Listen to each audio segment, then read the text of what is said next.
I want you off the fucking set, you prick! I'm sorry. No, don't just be sorry. Think for one fucking second.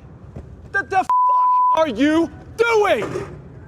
For over 3 decades, Christian Bale has been Hollywood's master of transformation. The actor who disappeared so completely into his roles that audiences forgot they were watching the same man who played Batman, Dick Cheney, and the skeletal machinist in The Machinist. Known for his meticulous preparation and unwavering dedication to his craft, Bale built a reputation as one of the most professional actors of his generation. But at 51, he's finally ready to pull back the curtain on the co-stars who tested his patience beyond all limits. These aren't stories of petty Hollywood squabbles or bruised egos. They're deeper than that. Tales of fundamental philosophical differences about what it means to be an actor, what it means to respect the craft, and what happens when 2 incompatible approaches to filmmaking collide. The 6 names Bale has revealed represent some of the biggest stars in Hollywood, men whose working methods clash so dramatically with his own that collaboration became impossible.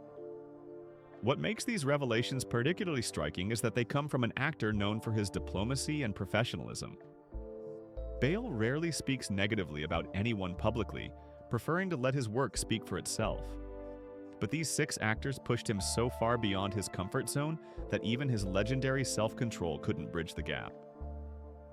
The possibility of Christian Bale joining the Ocean's franchise seemed like a perfect match on paper, an infusion of dramatic intensity into an already star-studded ensemble. However, the collaboration unraveled almost immediately due to irreconcilable differences in work philosophy between Bale and franchise anchor George Clooney.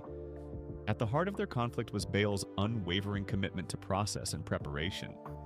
Known for transforming himself physically and mentally for every role, Bale approached filmmaking with almost religious dedication. His philosophy centered on total immersion, exhaustive research, and a no-nonsense environment where performance came first, second, and third. George Clooney, by contrast, had built his reputation on cultivating a relaxed, convivial atmosphere on set. His charm, wit, and frequent pranks weren't just tolerated by collaborators like director Steven Soderbergh, they were embraced as essential elements that relieved tension and sparked creativity. But to Bale, that same atmosphere felt chaotic and unprofessional. Steven Soderbergh, who oversaw early conversations about casting Bale in Ocean's 12, later explained the fundamental incompatibility to variety. He noted that Bale required monastic calm on set, whereas Clooney thrived in an environment that felt more like a cocktail party with cameras. It was a dynamic that simply could not be reconciled. The tension reached a breaking point when Clooney's infamous on-set pranks came up during pre-production planning. When producers joked about past incidents involving fake script rewrites and elaborate practical jokes played on Brad Pitt and Matt Damon, Bale sat stone-faced. According to script supervisor Mara Garland, Bale's reaction drained the room of its energy. He made it clear that he viewed the workplace as a sacred creative space, not a fraternity house.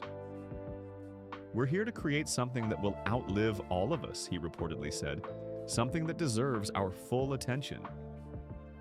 The decision not to move forward was mutual, with Soderbergh recognizing that the chemistry required for the light, ensemble-driven Ocean's films would be undermined by philosophical tension. The planned collaboration between Christian Bale and Russell Crowe on Ridley Scott's ambitious historical epic became one of Hollywood's most talked-about projects that never was. What promised to be a cinematic milestone instead devolved into a clash of egos and irreconcilable creative approaches that left even the legendary director playing referee. Both actors were renowned for their intensity and individualistic preparation methods, but rather than creating synergy, their similarities sparked confrontation. Bale approached the project with his trademark obsessive commitment, immersing himself in historical texts, military records, and psychological profiles. He arrived at early meetings armed with binders of research, determined to build a fully dimensional portrait of his Roman character. Russell Crowe, fresh from his acclaimed collaboration with Scott on Gladiator, leaned into his natural gravitas and instinctual performance style. He seemed to believe that historical resonance came not from academic study, but from presence and confidence. While not dismissive of authenticity, Crowe found Bale's methodical approach overly academic and grew irritated by what he considered overthinking. The philosophical chasm became evident during a heated debate over Roman military hierarchy. Bale, deeply invested in portraying his character within a precise historical framework, challenged Crowe's understanding of the power dynamics between centurions and generals. Crowe bristled at the perceived slight and snapped back with a thinly veiled dig about actors who hide behind homework instead of trusting their instincts. Production designer Arthur Max later recalled that the exchange revealed more than a professional disagreement. It exposed a fundamental philosophical divide. Christian came with footnotes and maps, Max observed. Russell came with his gut and his glare. That was never going to mix. The discussion quickly grew personal, with Crowe accusing Bale of being pretentious and performative. By the time the script underwent its third major revision, the tension had become palpable across the entire production. After one particularly contentious read-through, Bale left the room mid-scene, muttering about trying to act alongside a celebrity instead of a true partner. The project ultimately collapsed under the weight of their mutual animosity. Christian Bale's brief consideration for a role in DC's Suicide Squad represented what could have been a powerhouse collaboration between two of modern cinema's most intense actors. However, the pairing quickly unraveled due to radically different philosophies about method acting, professionalism, and the creative process. At the core of their incompatibility was a fundamental clash in artistic values. Bale approaches acting with disciplined, internalized intensity while maintaining professional boundaries between character and real life. Jared Leto, however, had built a reputation for pushing method acting into extreme disruptive territory. His controversial work as the Joker in Suicide Squad had already made headlines for his off-camera behavior, sending co-stars bizarre gifts, staying in character between takes, and interacting with crew members in unsettling ways. According to industry insiders, Leto believed in total immersion, even when it blurred the line between character exploration and outright chaos. Director David Ayer, initially intrigued by the possibility of pairing Bale's gravitas with Leto's audacity, quickly recognized their methodological incompatibility. As he later told Rolling Stone, Christian's method work was inward, surgical, professional. Jared's felt like it was engineered to disrupt the entire production in the name of authenticity. Early development meetings and rehearsals were fraught with tension. During a script table read, Leto refused to break character, speaking as the Joker in erratic, disjointed dialogue, even in scenes where the character wasn't present. Bale, who had arrived with annotated scripts and detailed psychological notes, found this approach both distracting and disrespectful to the collaborative process. The situation escalated during rehearsals when Leto would interrupt other actors' performances with spontaneous monologues or physical antics, claiming it was what the Joker would do. Script supervisor Laurie Campbell observed that Christian came in ready to build something together. Jared came in building something of his own and expecting everyone else to orbit around it. Bale's threshold was finally breached during a full cast rehearsal when Leto, still in character, began taunting fellow actors unprompted, completely derailing a scene that required focus and emotional precision. After that session, Bale quietly withdrew from the project, making it clear that his decision was about maintaining professional standards. The prospect of Christian Bale joining the Mission Impossible franchise generated quiet excitement among fans and industry insiders. The idea of pairing two of Hollywood's most driven actors seemed like a perfect match, but their shared intensity created a combustible atmosphere that proved ultimately irreconcilable. Both Bale and Tom Cruise were famous for their total commitment to preparation and their laser focus on performance. However, as director Christopher McQuarrie later revealed to Empire magazine, the problem wasn't the amount of dedication they brought. It was what they dedicated themselves to that created the fundamental divide. Cruise, the longtime face of the Mission, Impossible franchise, had come to view the series as a vehicle for redefining action cinema. Each installment aimed to top the previous one with death-defying stunts, globe-spanning spectacle, and tightly choreographed sequences executed with military precision. His obsession with physicality and practical effects set a demanding pace that pushed everyone involved to their limits.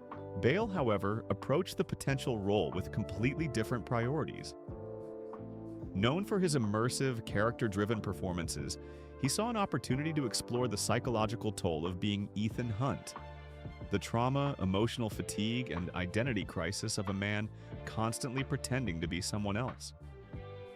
Producer Paula Wagner recalled a telling exchange during one development session that perfectly encapsulated their divide. Christian was asking, "Who is Ethan when the mission's over? What keeps him awake at night?" She remembered. Tom responded with, "What if we do a halo jump into a lightning storm?" That's when we knew we had a fundamental problem.